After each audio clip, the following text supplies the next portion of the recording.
This is a Lunar Lander game hosted on the Chabot Space and Science Center website. The Space and Science Center is located in Oakland, California in the East Bay.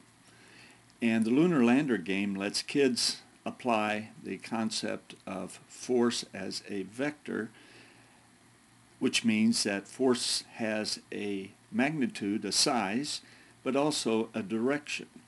So in the game, we have to safely land at a fairly low speed a lunar lander on the surface of the moon.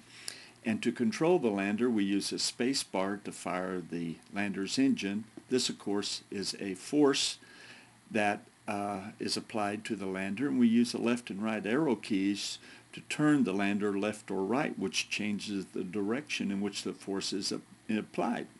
So just by playing the game, the kids really get a lot of practice with force as a vector quantity, force with magnitude and direction as the important components. So I'll press any key to play again. I've already crashed. So I'll start over and see if I can land on the 10 pad. So I press the space bar. Notice I have to rotate it. It was drifting off. I'm going to rotate it back. As you fire the engine, it burns up fuel, and you only have a certain amount of fuel, and you have to land fairly softly. So I landed successfully there, scored 10 points. Notice my green fuel bar over on the left is full. I've been refueled. You can also adjust the gravity to Moon, Earth, and Jupiter. Well, you better be pretty skillful on Jupiter because of the large size of Jupiter. The force of gravity is pretty strong there.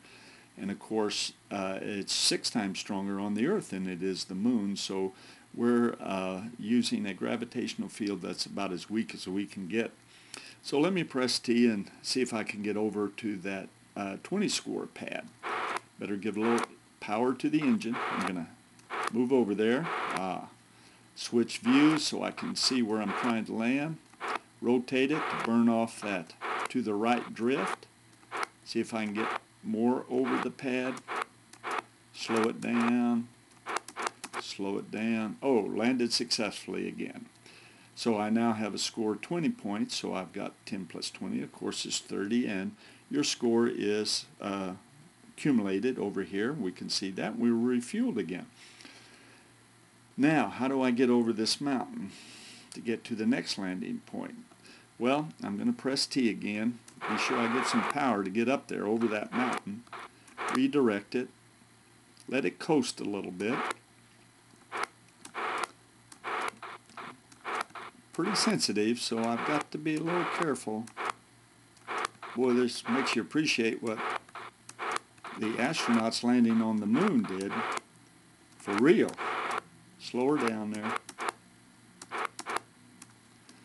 Now I have 25 points added to my 30 for a score of 55, and I can continue as long as I'm successful as a pilot and I don't crash, which will probably be fairly soon. Get up here, burn that off. I need to come back. Ooh, I think I'll try for that 40. How about that? See if I'm that skillful. Burn that off.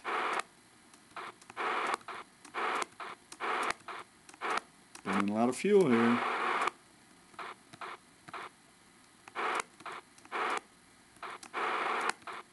Burning a lot of fuel. But I made it. Wow, I've got a score of 95. I've never done this well on this game before. Let me take off, go back and see if I can pick up that pad I missed.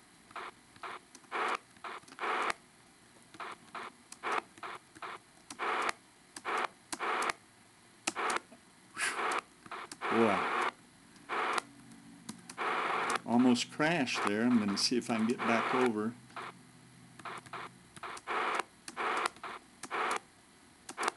Uh-oh. Hit the ground too fast, and now I have the option to press a key, play again. My best score there was 95. This is a great game. It's a classic game. It's one of the first computer games available. It was done by Atari, in the 80s and was a quarter eater in the pizza parlors for quite a long period of time. I remember I played it. My kids, who were somewhat pretty young at that time, played it also. Great game.